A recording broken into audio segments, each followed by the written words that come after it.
¿Cómo están el día de hoy, mis queridos amados? Una vez más, aquí estamos los que no somos tan buenos en esta segunda temporada. Les saluda a su hermano Eduardo Córdoba junto con mi amada esposa Sonia España. Un gusto siempre poder estar aquí una vez más compartiendo la palabra de Dios. Hoy tenemos un invitado especial que estoy seguro que va a ser de mucha ayuda y de mucho interés para todos nosotros. Así es, quien nos visita el día de hoy es una persona que tiene más de 20 años de ministerio internacional. Él es obispo para Sudamérica de nuestra iglesia de Dios de la Profecía desde el 2008. Ostenta doctorados, ostenta maestrías en temas teológicos y de administración eclesiástica. Él es nuestro querido hermano Gabriel Vidal, el cual ha escrito un libro espectacular, querida Sonia. Sí, como ustedes lo pueden ver, un libro de mucha bendición para cada uno de nosotros y no podíamos perdernos la oportunidad de tenerlo aquí porque ya que está en el Ecuador, aprovechamos este momento tan importante de poder hablar con él, el autor del libro. ¿De qué se trata el libro, Sonia? ¿De qué tiene que ver el libro? ¿De cuál es el tema? ¿Cuál es el título? Lo sabremos luego de la intro. Muy bien, tenemos ya aquí con nosotros a nuestro querido obispo, mi querido Gabriel Vidal. Mi amado, saluda a la comunidad de los que no somos tan buenos. Seguro, a la comunidad de los que no somos tan buenos, Dios les bendiga. Es un placer estar con ustedes aquí. Amén, amén. Qué hermoso saber que lo podemos tener aquí en el Ecuador, nuestro querido obispo, con este bello libro, su primer libro. Sí. Su primer libro, muy bien. Liderazgo que transforma, un tema demasiado importante y que ha sido mucha ayuda. Ya mi esposo lo leyó, yo también por él ya me adelanté. Bien. Es muy importante leerlo porque conocer un poco más de la historia, de dónde venimos, a dónde vamos, nuestro propósito es tan importante y qué bueno tenerlo aquí. Gracias, es bueno estar aquí. Mi querido obispo, entrando ya de lleno al tema central que es de su autoría este maravilloso libro, Liderazgo que Transforma, ¿qué lo impulsó a escribir esta perla de mucha utilidad para quienes conformamos la Iglesia de Dios de la Profecía? Y esto es valioso, por favor, las cámaras, mírenme, para la Iglesia a nivel mundial. Contiene la historia del movimiento IDP, de cómo se generó, cómo se dio. Pastor, obispo, cuéntenos. Bueno, sale de cada estudiante de doctorado necesita escribir una tesis doctoral. Yo tenía varias opciones de escribir tesis acerca del liderazgo, pero quise, y eso fue lo que hice, pero hice una combinación de liderazgo con historia. Quise que mi tesis sea una ofrenda especialmente a la Iglesia de Dios de la Profecía. Una ofrenda porque yo he estado trabajando ya por muchos años en América Latina y todavía hay un remanente que considera que los cambios que sucedieron en nuestra iglesia en los años 90 fueron innecesarios o no fueron de Dios. De hecho, algunos se fueron y formaron otras iglesias diciendo que nosotros nos apartamos de la verdad divina.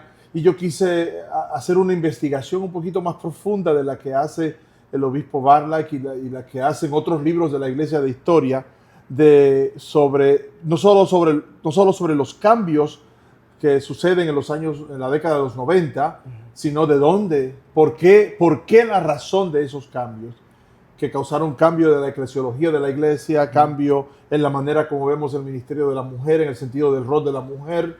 Hicimos cambios sobre las prendas, era prohibido usar anillos y todas esas cosas. Todo eso tiene una razón de ser y viene del pasado, viene de un punto histórico que los promovió. Entonces yo quise averiguar de dónde venía, por qué la iglesia tuvo una eclesiología exclusivista, donde decíamos que éramos los únicos que íbamos para el cielo, que las demás eran las reinas y las concubinas, nosotros éramos la reina. Yo quería saber de dónde vino eso y eso fue lo que hice, investigar, encontrar la información y publicarla. De mucho interés, recuerdo bastante cuando nos hablaban de ese tema preciso, de la paloma mía, de que éramos los exclusivos, de esa parte seleccionada, pero sin embargo, en el libro detalla cómo fuimos cambiando eso, cómo fuimos poco a poco entrando a otra área donde pudimos regularnos con ese tema precisamente.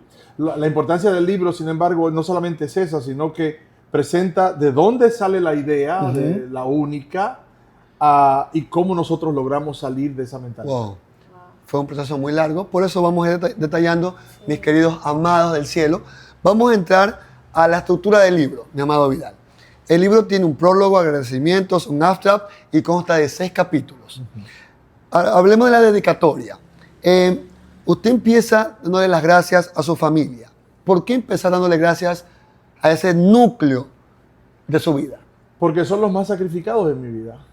Mi esposa y mis hijos que están cerca de mí son los que sufren mi ausencia y sufrieron el tiempo que yo estuve estudiando. Yo no solamente hice un doctorado, sino que tuve que hacer una maestría y la hice, es una maestría con una escuela escuelas de Estados Unidos, pero la hice en Perú y tenía que viajar 15 días y dejar a mi familia todos los años, por muchos años. Igualmente el doctorado fue en República Dominicana con una escuela también de los Estados Unidos. Son acuerdos que nosotros hicimos con esas escuelas para hacerlo en América Latina y en español. Entonces mi familia sufrió mucho mi ausencia y merecían que yo los ponga en el libro. Wow, wow. Maravilloso. Ahora qué le dicen que ve este logro tan bello. Mis hijos no creo que lo han leído. Primero, mi hija puede leer en español, pero no creo que ha leído el libro. Solo mi esposa ha leído el libro. Felicidades, hermana Hani. Y cuando hagamos la traducción al inglés, que estamos en proceso de traducir, tenemos 2 capítulos, entonces quizás mi hijo pueda entenderlo, porque mi hijo nunca quiso aprender español bien. Él habla, entiende un poco, pero cuando tratamos de enseñarlo, decía, yo vivo en Estados Unidos, ¿para qué aprender español? Y por más que intentamos, no quiso hacerlo como mi hija, mi hija no habla español, ella habla dominicano. Ok. Ella habla como los dominicanos, de acento. Entiendo. Pero que bueno, de seguro igual están orgullosos de este paso. Yo espero que sí. Sí. Amén. Seguramente. Seguro. Hablemos del prólogo, mi querido obispo. Usted narra de que para llegar a la conclusión y a este resultado, usted tuvo que transitar por años de investigación, con años de ministerio. ¿Cuántos años fueron necesarios o cuántos años pasaron para que este libro sea una realidad? Bueno, no, el libro se escribió durante la pandemia y como yo no tenía que viajar, yo trabajaba 5 o 6 horas diarias escribiendo e investigando por básicamente 6 meses. Wow. Sí, que eso se llama escribir un libro rápido, pero rápido porque yo le dedicaba 5 o 6 horas al día, a veces hasta los sábados y algunos domingos. Entonces, fue un compendio de toda su experiencia que la aterrizó en ese año, digamos, sabático, por decirlo así. Exactamente. Correcto. Hablemos un poco de los agradecimientos. Ahí usted nombra a un grupo de personas que son de muy alta estima. Pregunto, ¿quiénes son el hermano o el obispo Benjamín Félix, Elia Rodríguez, Héctor Ortiz y Wilmer Estrada y el doctor Roback? Por favor, Roback. Comencemos con Roback. Roback es el historiador oficial de la Iglesia de Dios, no de nosotros, sino de la Iglesia de Dios Cleveland.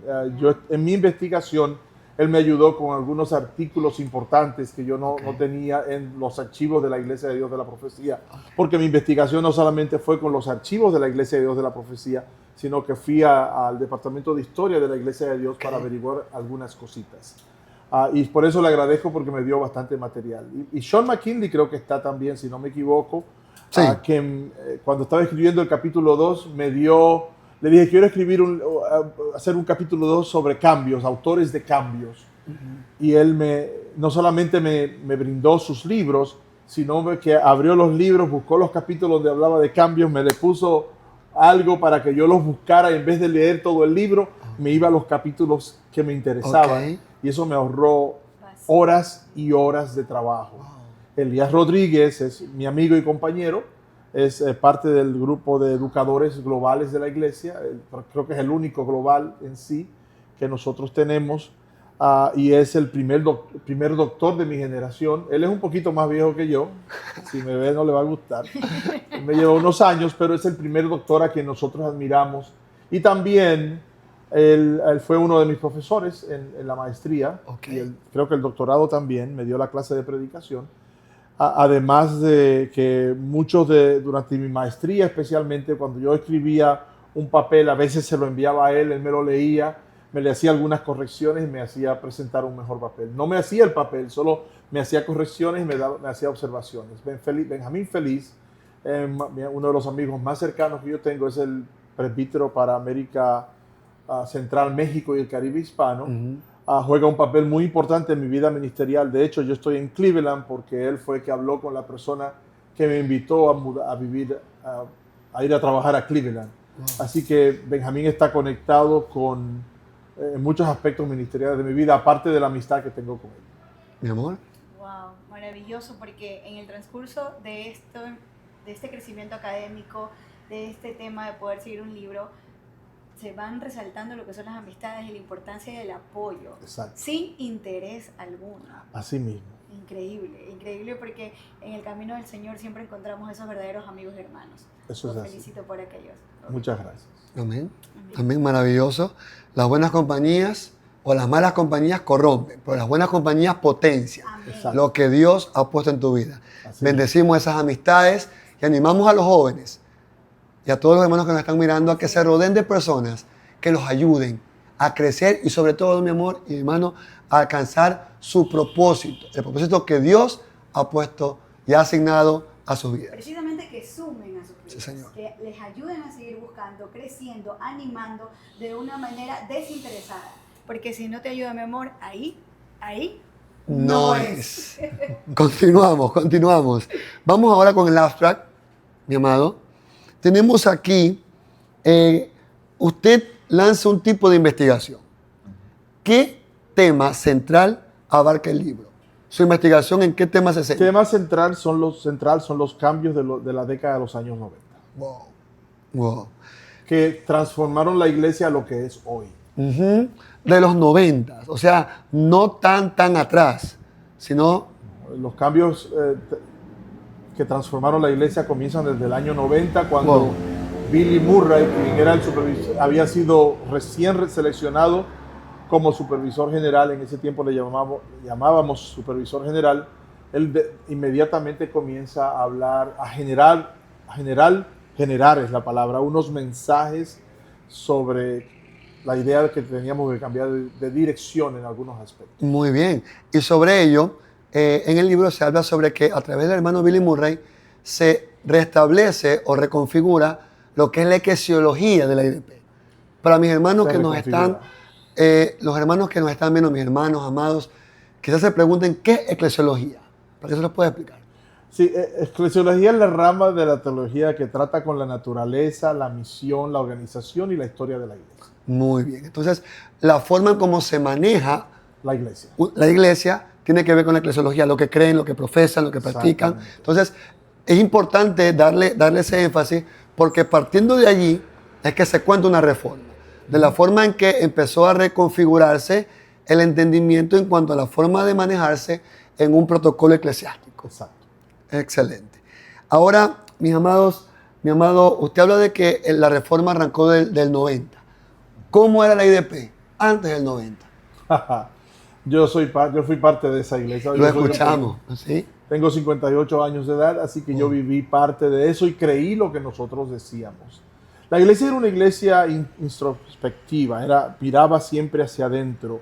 Era una iglesia que no le gustaba predicar mucho afuera porque decía que las demás iglesias vendrían a nosotros y que nuestra iglesia se convertiría en la iglesia más grande del mundo porque todos vendrían a la iglesia de Dios, todos serían parte. Al final Dios los iba a llamar a todos. Por tanto, era una iglesia que no predicaba mucho. Sí predicábamos, pero no era un énfasis mayor. Nuestros mensajes centrales eran todos sobre la iglesia, no tanto hacia las almas perdidas, sino hacia la iglesia. Sí predicamos hacia las almas perdidas, pero mayormente eran del triunfo de la iglesia y de que cómo las demás denominaciones, cómo las denominaciones iban a regresar. Era una iglesia que, por supuesto, la mujer no podía tener ni un anillo de compromiso ni de matrimonio. Era una iglesia que se creía superior a las demás en cierta manera porque teníamos la verdad y los demás estaban ahogados en ciertas cosas que no estaban claras en la Biblia. Decíamos que en las bodas del Cordero nosotros íbamos a ser la iglesia y que las demás iglesias iban a ser las invitadas. Un fuerte Una iglesia, pensamiento sí, arraigado bastante. exacto. Muy cerrada en muchos aspectos. Y les voy a decir algo, nos sentíamos bien, nos gustaba la idea de ser una iglesia especial o ser la iglesia especial. Era un buen sentimiento, pero al mismo tiempo nos olvidábamos de las almas y por eso es el llamado. Dios le hace un llamado a la iglesia en el 1984 a arrepentirse de su manera de ser. Mi amor, Parece excelente. impresionante. ¿Qué edad más o menos usted tenía en ese tiempo? ¿En el 84? Sí. Oh, Dios mío, tengo que sumar. Nací en el 1967, 13 años para el 80, 13 más 4, 17, 18 años. Ah, un adolescente. 16, 17 años, sí. Yo no estuve en la asamblea del 84. Yo llegué, mi primera asamblea fue en el 86. Yo no soy de los Estados Unidos, yo soy de República Dominicana. Y llegué en el 84, pero llegué con tiempo de ir a la asamblea, pero acabado de llegar, no tenía dinero ni manera de llegar Entiendo. a Tennessee, a donde estaba la asamblea. Quiero destacar algo. Su historia con nuestra IDP arranca en su adolescencia.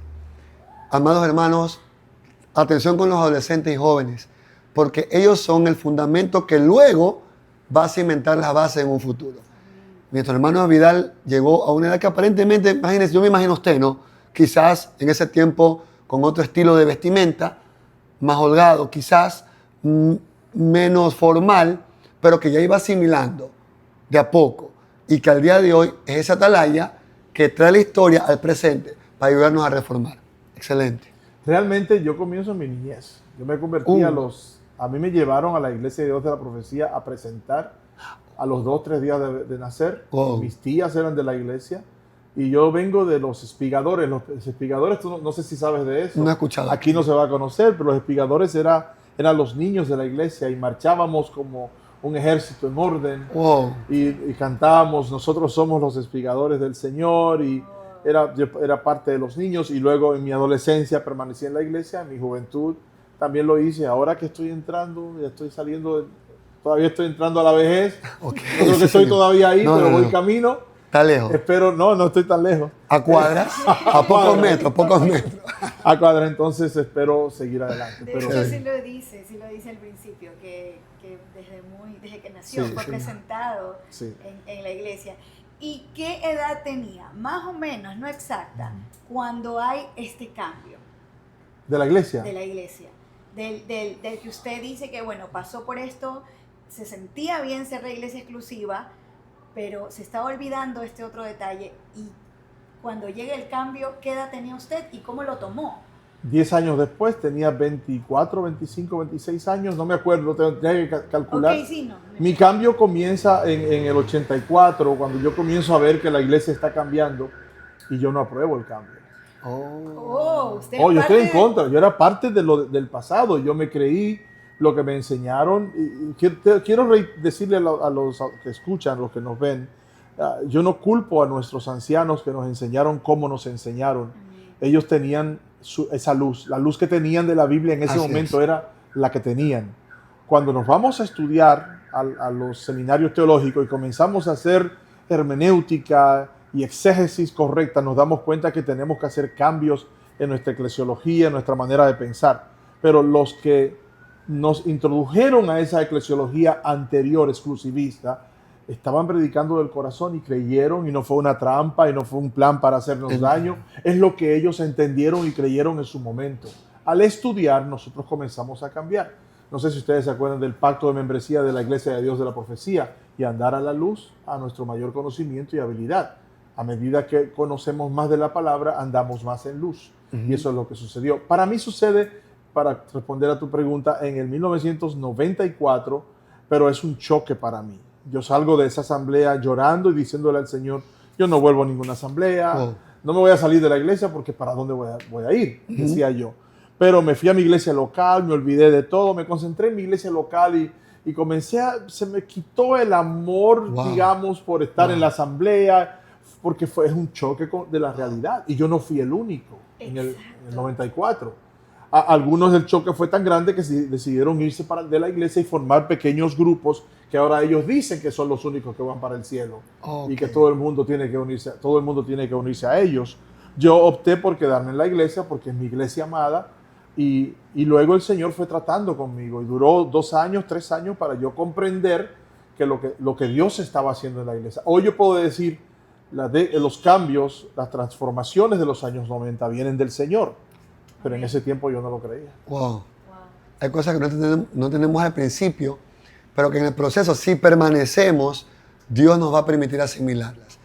Quien esté pasando algo distinto, algo que no comprende en su vida en este momento, tenga paciencia. Exacto. Confía en el Señor, que a su tiempo le permitirá comprender. Mi amado Vidal, y en este cambio, ¿quién es A.J. Tomlinson? A.J. Tomlinson es el fundador de la Iglesia de Dios, es el ideólogo de la estructura aún que tenemos hoy. La manera de nosotros somos una iglesia muy internacional. Ese fue el deseo de A.J. Tomlinson. La exclusividad y lo que entendíamos también es de A.J. Tomlinson, lo bueno y lo no tan bueno, por no decir lo malo. Pero nosotros somos la iglesia todavía de A.J. Tomlinson. La manera de pensar, nuestra manera de actuar todavía refleja lo que nuestro fundador creía y pensaba. Así que A.J. Tomlinson es el pionero, es el líder que ideó la iglesia de Dios de la profecía, la iglesia de Dios. ¿Cómo conectamos a Billy Murray con Tomlinson? No, 2 supervisores generales. Billy Murray no creo que quizás era un niño cuando Tomlinson murió, porque A.J. Tomlinson muere en el 1944. Okay. O 43. Puede estar equivocado, me van a corregir los historiadores de la iglesia. Creo que fue en el 43 que murió. Sí, en el 43, duró 40 años. Y Billy Murray quizás era un niño, un pequeño niño, y Billy Murray se convierte en el supervisor general en el 1990. Perfecto. La conexión es que fueron supervisores. Los dos fueron supervisores en tiempos distintos. De hecho, él sigue al segundo supervisor y se convierte en el tercer supervisor de la iglesia. Wow. Esta reforma, ¿qué cambios trajo a la iglesia? La manera de cómo pensamos, la manera como vemos a las demás iglesias, la manera como vemos a las mujeres. Cambió el rol de la mujer. La mujer antes del 98 no podía casar, ni bautizar, ni celebrar santas cenas. Hoy, con la licencia que le dimos en el 98, la mujer puede hacer todo eso en la iglesia. No solo pastorear, sino que ya no tiene que depender de un hombre que venga a bautizar. Ella misma puede bautizar. Las mujeres antes del 90 no podían hablar en las sesiones de negocio, que son las sesiones donde nos reunimos a presentar las estadísticas y las entradas y salidas de las ofrendas y lo que sucede en el quehacer eclesiástico de cada 3 meses, si lo hacemos bien. La mujer no podía hablar. Después del 90 la mujer puede hablar. Nuestra mentalidad sobre la iglesia es diferente ahora. No somos la única, sino que nos definimos como una expresión legítima del cuerpo de Cristo, no el cuerpo de Cristo, que es diferente. Wow. Y muchos cambios más. Eso, pero son los más relevantes. Abuelo de pájaro, sí. Muy bien. El libro menciona de que de los 90 al 2000, en esa década, hubo un amplio crecimiento en América del Norte, pero que pasaba en el mundo, pero pasaba algo en Latinoamérica. Había cierta resistencia a ese cambio. Usted menciona episodios un poco sensibles en donde hubieron personas autoridades, que tanto era su resistencia que la información de la asamblea, de los cambios, las reformas, no eran comunicadas a la Grey de las iglesias latinas. Cuéntanos ese proceso. Bueno, lo que descubrimos, y eso yo lo sé desde hace mucho tiempo, y después escribí el libro. Francisco López, por ejemplo, que fue supervisor el obispo López, supervisor de Argentina, me dijo que ciertamente él escuchó a personas decir, aquí las cosas cambiaron, pero esos cambios no los vamos a llevar a América Latina. Por eso en los primeros 10 años de este siglo, América Latina no estaba tan informada. Nosotros comenzamos a informar cuando Benjamín y yo tomamos el liderazgo en América Latina de las 2 regiones. Entonces comenzamos a dar esa apertura. Pero líderes decidieron no comunicar los cambios de los años 90 a la América Latina, y por eso muchas cosas en América Latina vinieron a cambiar después. Wow. Incluyendo el crecimiento.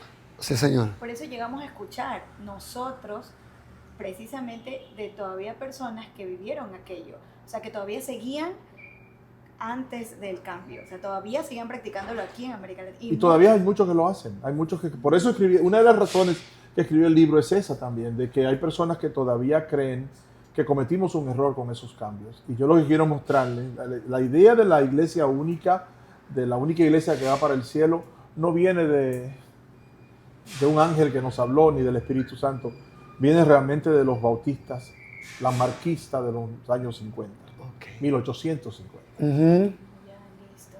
Sí, en las preconvenciones que ahorita estamos, hay una líder mayor y me dice, claro, yo estuve, ella contaba que ella ingresó en el tema de que no falda, no anillo, no nada. Luego ella se aparta, se fue su adolescencia, luego se aparta y a lo que regresa, después fue de mucho tiempo, regresó con todo anillo, con todo esto y dije, ¿qué pasó aquí? Pero aún las hermanas, que en su tiempo a ella le llamaban la atención, no decidían cambiar. Corroboro aquello, yo que yo llegué a la iglesia en el 2007 y sí que alcancé a ver lo que en el argot popular decimos legalismo eclesiástico. Pantalones, maquillaje, todo afuera. Y conozco en aquel entonces líderes juveniles que fueron heridos por esa línea. Claro. Muy heridos, que hasta el día de hoy quizás no regresan al redil porque fueron tan heridos que no pudieron recuperarse. Por esa eclesiología errada, que mantenían fruto de lo que sembraron en el pasado. En este proceso, ¿quién fue Randall Howard? Randall, pero decimos Randy Howard, fue el hijo de una mujer muy icónica, muy importante. Fue la líder de damas de los años 80 y parte de los años 90, la hermana Elva Howard, un ícono en nuestra iglesia. Y su hijo nació dentro del seno de la iglesia y de Cleveland, Tennessee. Y en el 2008, creo que fue, sí, 2008, él quedó de supervisor general. Él fue el cuarto supervisor general. De hecho, si tú has oído mencionar la Visión 2020 y todo eso viene de Randy Howard, del equipo que trabajamos con Randy Howard. ¿Qué es la propuesta Tornándonos a la cosecha?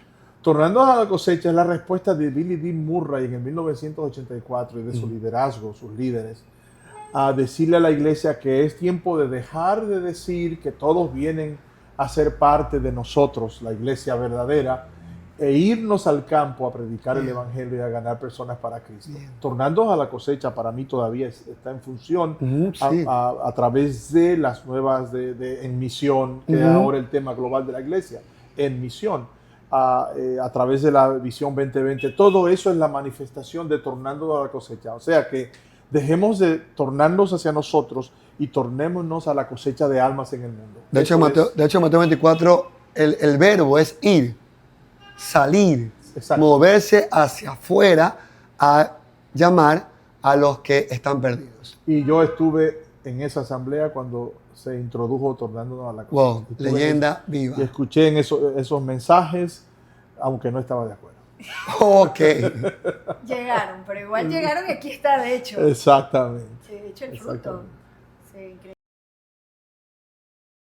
Entrando al capítulo número 2, y vamos a avanzar porque nuestro amado obispo ha dado respuestas a preguntas que se desprenden de los capítulos 3 y 4.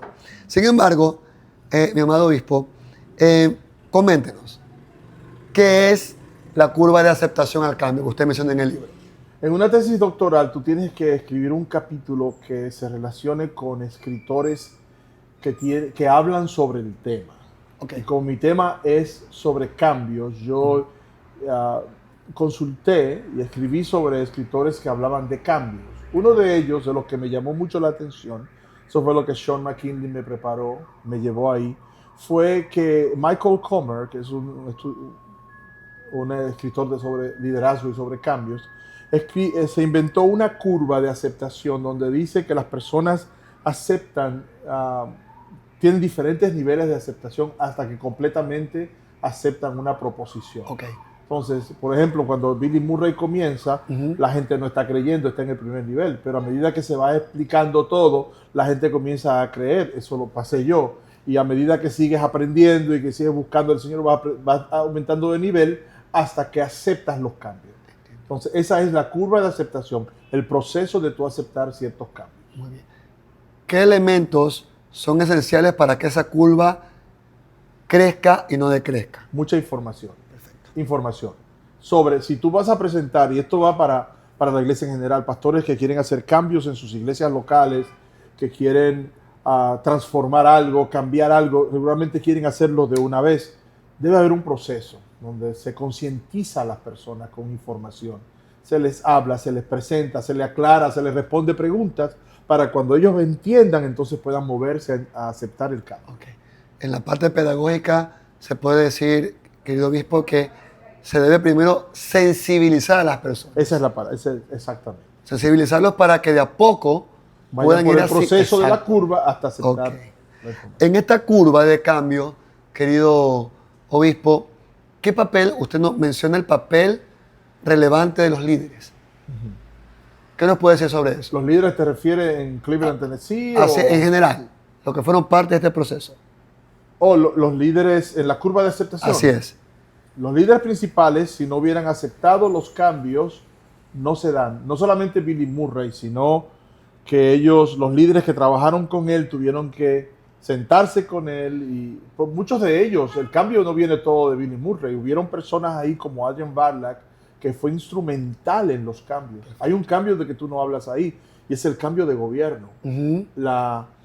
Las reformas de los años 90 trajo un cambio de gobierno. Yo estoy aquí con mi trabajo por esa reforma de que el supervisor general era el único que dirigía la iglesia a nivel mundial. Totipotente, y hoy es un grupo de personas formado por 8. Es decir, cambio de gobierno hace referencia a la creación de nuevas dignidades, delegando el trabajo. Exactamente. Perfecto. Pero es un cambio total. Porque, por ejemplo, para nombrar a un supervisor en América del Sur, antes de la reforma, el supervisor general hacía el cambio.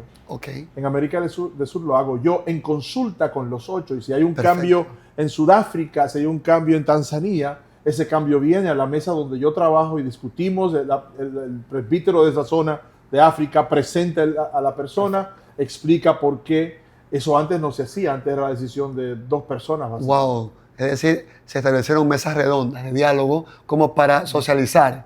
No se establecieron. Nosotros tenemos todos los años 2 reuniones al año donde todos los presbíteros generales van a Cleveland, Tennessee, y por una semana nos reunimos con todo lo que se va a presentar en la asamblea, comité de doctrina, por el nuevo gobierno. Finanzas, sí. A eso voy. O sea, se estableció en el nuevo gobierno. En el nuevo gobierno central de la iglesia. Se estableció esto. Sí. Perfecto. Antes no. No. Digámoslo que ustedes son ese símbolo de los 70, que fueron delegados para hacer las funciones. Exacto, algo así. Perfecto. Un poquito más de autoridad, porque la oficina del presbítero general de los países tiene autoridad la autoridad de la oficina del supervisor general. Perfecto. O sea que no es... Nosotros no somos representantes. Mucha gente cree que uno es representante de área. No, yo soy literalmente el supervisor general para el área y Benjamín es el supervisor general para su área. Pero trabajamos en consulta con la mesa que dirige el supervisor general. Eso tiene sentido porque recuerdo que en algún momento que pude trabajar a nivel nacional, esa era la disposición. Ustedes son representantes. Sí. Y eso es parte de una filosofía de gobierno que delega, ¿no? Qué maravilloso, qué hermoso. Y bendigo ese cambio de gobierno porque ha tenido resultados muy positivos. Sí. De hecho, es bíblico. Es un diálogo más bíblico porque Dios mismo delega. Jesús no lo hizo solo, delegó. No solamente que el mismo Dios trabaja en comunidad. Así es. De hecho, del Padre, el Hijo y el Espíritu Santo. Ellos trabajan en comunidad y tú notas esa coordinación en toda la Biblia. Porque están unidos bajo un mismo sentir. Qué maravilloso. Se les bendigo.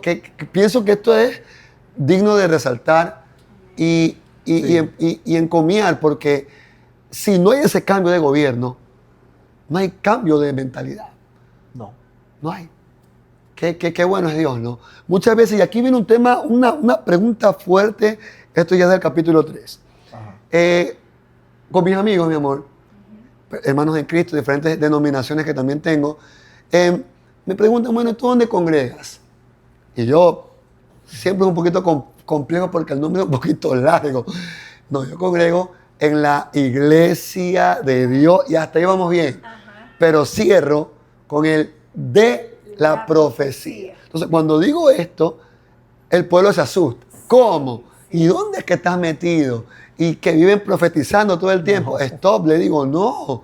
Es una iglesia sana doctrina, Padre y Espíritu Santo. Pero bueno, la pregunta es, mi querido obispo, ¿cómo llegamos a llamarnos la iglesia de Dios de la profecía. Es una historia que no se puede contar de una manera simple. Ok, Primero nos llamamos la Unión Cristiana. ok. En 1886. No funcionó muy bien la Unión Cristiana, está en el libro para los que quieren leer. Así es. Después la Unión Cristiana, sí, después nos convertimos en la Iglesia de la Santidad de los Campos del Arroyo, 1902. Y después nos convertimos en la Iglesia de Dios. Ok. Sin embargo, en el año 20, entre el 20 y el 23, se introdujo una idea, hablaste de los 70 ancianos, que incluía a los 70 ancianos, donde el hermano Tomlinson, el pionero, aceptó, para mí, yo pienso que él no leyó el documento o no lo entendió, pero él no era una persona bruta, era bastante inteligente, así que para mí que él confió en la gente, no lo leyó, le presentaron un documento que le quitaba poder. Entonces, por esa razón, él cuando se da cuenta de que el documento que se llamaba la Constitución le quita poder, trata de evitar que se apruebe, pero ya era muy tarde, se había aprobado, trata de echarlo para atrás, no puede, y decide irse de la iglesia. Y cuando se va de la iglesia, la mayor parte se queda con la Iglesia de Dios Cleveland, nuestra iglesia hermana que apreciamos hoy bastante, pero también comenzó un pleito legal de 20 y de casi 30 años. Oh, wow. Wow. Entonces, primeramente, después, cuando Tomlinson se va, organiza la Iglesia de Dios, bajo la cual A.J. Tomlinson es supervisor general, o la Iglesia de Dios de A.J. Tomlinson. Pero en ese tiempo de luchas y de demandas legales, en el 1952, puedo estar equivocado, es el 52 al 53, un juez para terminar la disputa del nombre, porque estamos peleando por el nombre de las dos instituciones ahora. Por la personalidad legal. Exacto. Cuando nosotros le decimos, nosotros creemos que somos la iglesia que viene de los apóstoles y los profetas, entonces el juez dice, ¿por qué no le llaman entonces Iglesia de Dios de la Profecía? Y así queda nuestra iglesia como Iglesia de Dios de la Profecía, y la iglesia de donde salió Tomlinson se llama la Iglesia de Dios. Sin embargo, hermano, el que era historiador oficial de la iglesia, hasta hace poco, Adrian Varlack, en una conversación casual conmigo, y tengo que sentarme con él a ver si él tiene la documentación, dijo que Tomlinson había hablado de la posibilidad de llamar a la iglesia Iglesia de Dios de la Profecía. Pero de eso no se sabe, no hay nada oficial sobre eso, solo ese comentario del hermano, del obispo Varlack. Pero realmente nos pusieron porque decíamos que nosotros veníamos de los apóstoles y los profetas. Entiendo. Y al hacer eso, entonces se quedó Iglesia de Dios de la Profecía, pero no tiene nada que ver con el movimiento neopentecostal de profecías y declaraciones y las demás cosas. Es decir, para quienes nos escuchan, nuestra iglesia es Sana Doctrina, Padre y Espíritu Santo, cristocéntrica y bíblica. ¿Sí? Bien. Así es. Muy bien, eso para que quede bien asentado, está en el libro más detallado. Si usted desea conocer más detalles, por favor, adquiéralo, que estaremos dando datos más adelante. Las 29 verdades bíblicas, obispo, cuéntenos sobre aquello. Las 29 verdades bíblicas.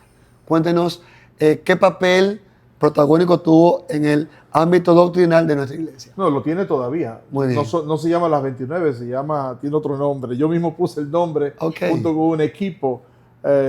No estoy pensando bien ahora mismo. Es la doctrina de la iglesia. Todavía lo es. Le decían 29 porque teníamos 29 puntos. Pero hace unos años nosotros fusionamos el nuevo nacimiento con la regeneración. Y al fusionar el nuevo nacimiento, decir que es básicamente lo mismo con la regeneración, la idea de nacer de nuevo, se eliminó un punto y se quedaron 28 puntos. Pero las 29 se usaron, por supuesto, tuvimos que hacer algunas reformas en los años 90 a las 29 porque el asunto de las prendas está ahí en las 29 y tuvimos que cambiar la manera como la presentábamos debido a que la iglesia aceptó de que se podían usar anillos de compromisos, ciertas prendas que no estén involucradas a lo oculto. Esa es la clave. Por supuesto. Entonces, por eso, pero le decían las 29 porque eran 29 puntos y la iglesia perfecta, casi perfecta de la que yo pertenecí, pensaba que no se podía cambiar eso porque eso Dios lo había puesto. ¿Entiendes? Entonces, por eso yo le llamo una de las vacas sagradas de la iglesia porque no se podía tocar. Tenía un perfil. No solamente fusionamos 2 puntos, sino que reformamos parte de las 29. Tenía un perfil casi canónico. Sí, Wow. y esa es la crítica que yo hago, y yo lo veía así de esa manera también, que a veces poníamos a las 29, o sea, la doctrina de la iglesia por encima de la Biblia. Wow. Y realmente nada puede estar, la doctrina sale de la Biblia. Así es. La Biblia sigue siendo Amén. el libro principal. Perfecto. Mi amor. Amén, querido obispo. Una pregunta respecto al tema. ¿Qué mensaje le da a aquellos que se escudan en el error doctrinal de un grupo u organización para aferrarse a su estilo de vida lejos del Señor? A los que se aferran a lo que pensábamos antes. Sí. ¿Que lea mi libro? Es difícil, ¿sabe? Yo me he dado cuenta de convencer a personas de su error es muy difícil y toma un esfuerzo, un trabajo del Espíritu Santo. Pero yo les invito a tener mentes abiertas, a escuchar lo que el Señor está diciendo en las Escrituras, y cuando alguien le presenta una postura diferente, a estudiarla. ¿Sabe? Yo estoy estudiando ahora mismo y terminé de leer un segundo o tercer libro sobre la religión de los musulmanes. Ok.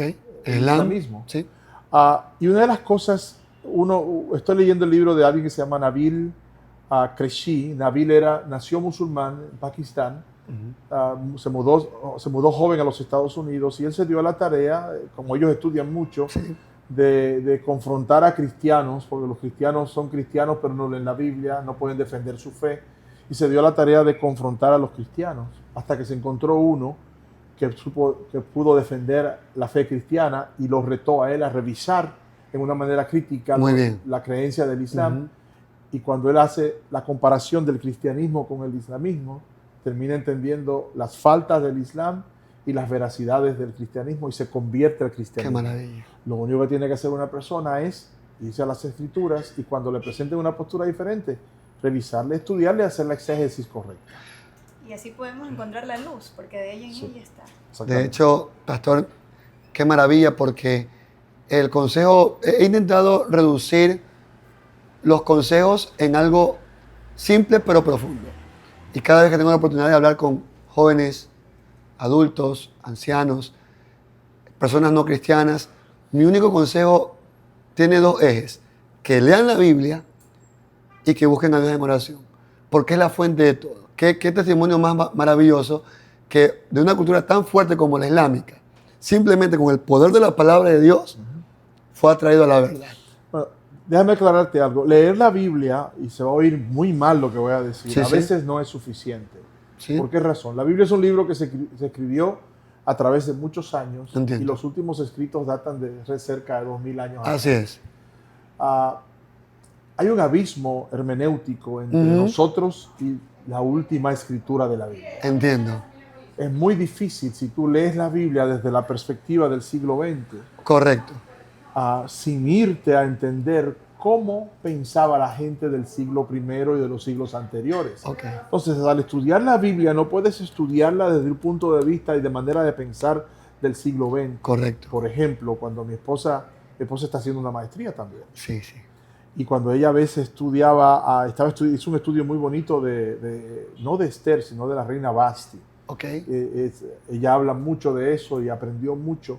Y de hecho nos enseñó a muchos de nosotros sobre el valor de la reina Basti, quien no quiso presentarse ante los invitados del rey. Sabe que era una presentación sexual denigrante a una mujer de hoy. Entonces ella comenzó a veces veía al principio del estudio a Basti como una mujer del siglo XX. Okay. Y yo digo, no puedes ver a Basti como una mujer del siglo XX, sino como una mujer de su siglo, de su época. Y cómo eso es diferente, esa manera de pensar es tan diferente a la de hoy. Así es. Así que cuando estudiamos la Biblia tenemos que aprender a hacer lo que dije, un estudio del contexto bíblico. Cómo pensaba la gente, cómo era la cultura, la situación, aún el ambiente geográfico altera la manera de pensar de personas. Una persona en el desierto piensa diferente a una persona en Guayaquil. Una persona en África piensa diferente a una persona en América del Sur. Entonces, la Biblia, no solamente hay gente que dice, yo solamente necesito la Biblia y nada más. No. Bueno, tienes que aprender a estudiar el libro porque es muy antiguo. Así es. Eso me agrada y lo comprendo perfectamente, mi querido obispo, y gracias por aclararlo. Muchas gracias, porque justamente hay personas que me han argumentado eso y tienen toda la razón.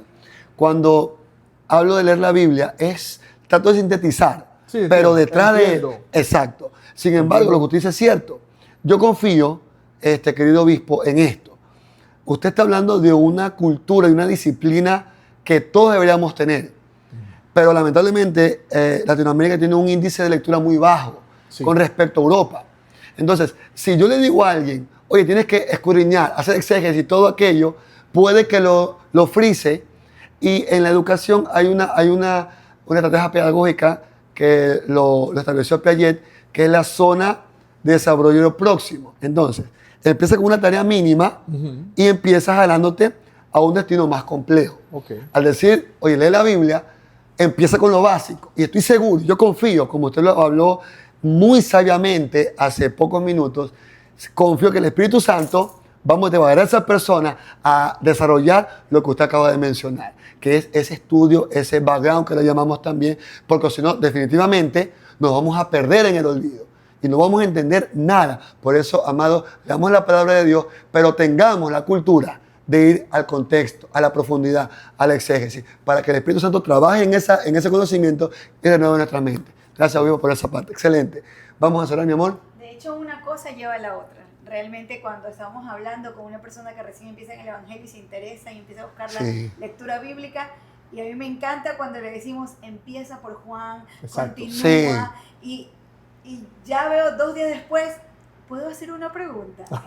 Y eso es fascinante, porque digo, bien. Es una gran oportunidad. Claro, Bingo. Empezaste a leer, empezaste a hacer preguntas. Es ahí donde ya uno va guiando y ya complementando historia y todo lo que se ve. Y es muy bonito.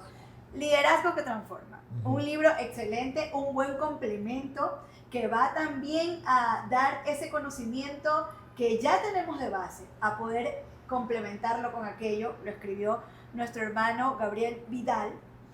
¿Dónde lo podemos encontrar? Bueno, ahora mismo, este fin de semana, en la Convención Nacional de la Iglesia de Dios de la Profecía, les dije a los pastores que no tenía más libros la semana pasada, pero me acordé que tenemos libros en Perú, así que me comuniqué con el líder nacional de Perú, el obispo Rafael Albino, y está camino a la frontera del Ecuador y alguien lo va a traer mañana y lo vamos a tener disponible en la convención. Pero fuera de la convención, solo mi nombre, Gabriel Elías Vidal, Liderazgo que Transforma, en Amazon.com. Y si hablan portugués, pueden también encontrarlo en portugués. Estoy hablando un poquito de portugués. ¡Wow! En portugués, que ya acaba de salir solo digital, pero lo vamos a imprimir también para marzo del año que viene. Oportunidad de oro, querido Ecuador. Tenemos la oportunidad de conseguirlo en pocos días, este domingo, en la Convención Nacional. Por favor, los ejemplares están contados. Así es. Así que estuvimos en la preconvención y eso fue caída y limpia. Yo me le acerqué a su esposa y le dije, esto fue caída y limpia. Y luego dije, bueno, ¿cómo se dice en su país? Le digo, cuando algo se vende rápido, pan caliente. Dice. Perfecto. Es increíble, le estaban cayendo encima, yo tuve que decirle, despéguense un poquito.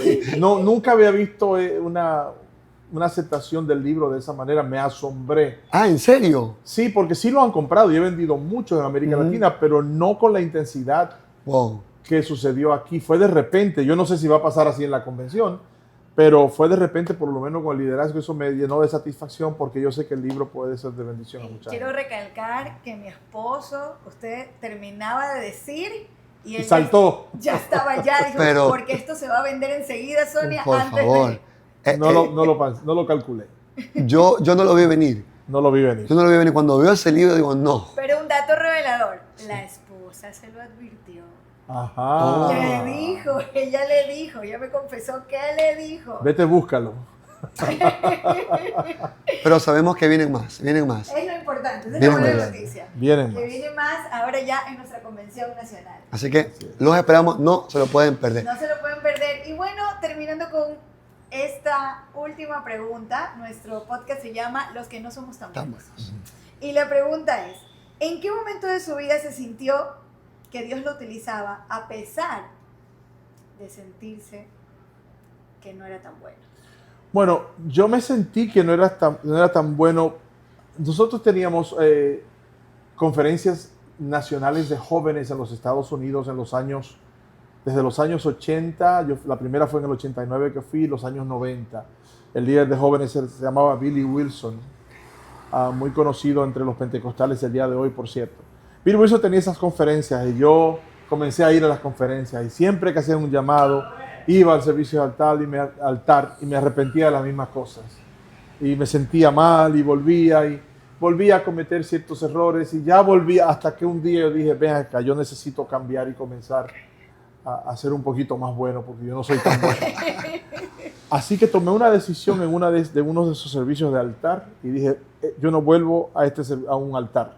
Yo voy a comenzar a cambiar en el nombre del Señor, necesito tu ayuda, Espíritu Santo. Wow. Y a partir de ese momento, Dios comenzó a tratar conmigo. Y a usarlo poderosamente. Comenzó a usarlo. ¿Alguna vez usted pensó que una persona, como usted le explica, que no se sentía tan buena, iba a ser tan usada por Dios? No. De hecho, mi idea era ser cristiano para toda la vida. Servir al Señor. Me fui a estudiar ingeniería civil. Terminé todos los cálculos, ecuaciones diferenciales, que es lo último que dan en matemática de ese tipo en ingeniería civil. Yo quería construir casas y carreteras y todo lo demás. E ir a la iglesia y colaborar, y ayudar con las misiones y hacer lo que hacía. Okay. Nunca pensé que Dios me iba a llamar. De hecho, yo nunca quise ser pastor. Wow. Yo decía que yo no iba a ser pastor. Dios me libre de eso. Wow. Una cualidad de los elegidos es que no quieren ser elegidos y no se consideran dignos de ser elegidos. Así es. Pero cuando hay una necesidad, tú hablaste de eso cuando veníamos al vehículo, los líderes surgen de las necesidades. Así es. Entonces Dios comienza a llamar a líderes en medio de las necesidades y los líderes comienzan a salir. Y eso es lo que pasó, había una necesidad y yo tuve que salir, yo tuve que tomar una iglesia porque había una necesidad, Wow. y aunque yo no quería ser pastor, pero después de eso Dios comenzó.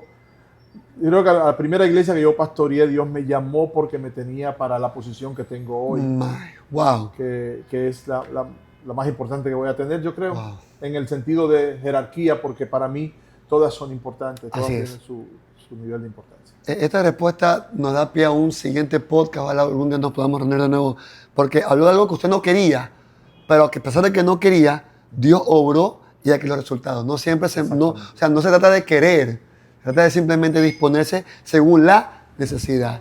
Dios bendiga su vida. En obediencia. En obediencia. Amén. Dios bendiga su vida, mi querido obispo. Gracias por el privilegio enorme de estar con nosotros. Le agradecemos. Quisiera que se dirija con palabras breves y se despida de nuestro hermoso público amado. Con gusto. Es un placer haber estado aquí. Tremendas preguntas. Espero que si usted adquiere mi libro pueda ser de bendición a su vida. Y sí, lo puede adquirir en la Convención Nacional y también en Amazon.com. Así que espero que puedan leerlo, especialmente esos que aprecian los cambios, de que todo ser viviente, todo movimiento que quiere trascender, tiene que cambiar. Así que ese libro nos lleva a entender que somos personas de cambio y que los cambios nos llevan eventualmente a un mejor lugar en la vida. Amén. Amén. Qué bonito una vez más tener aquí al autor de este libro maravilloso, nuestro hermano Gabriel Vidal. Ha sido un gusto de verdad esta entrevista, conocer un poco más, y yo sí colaboro contigo, amor. Realmente quedamos cortos, nos concentramos en libro y en historia, pero nos gustaría también conocer un poco más de su vida, de su testimonio. Así en es. qué momento nació en un hogar cristiano, pero en qué momento sintió aquel anhelo tan maravilloso de servirle, que esto es bello, estar en este camino. Entonces, su familia, su hogar, sería muy bonito después poder tener ese conversatorio con su esposa también. Así es, por favor, sería un privilegio inmenso. Gracias, mi querido obispo, amada audiencia, les bendecimos. Y este fue una edición más de Los que no somos tan buenos. Bendiciones, mis amados. Bendiciones, chao, chao.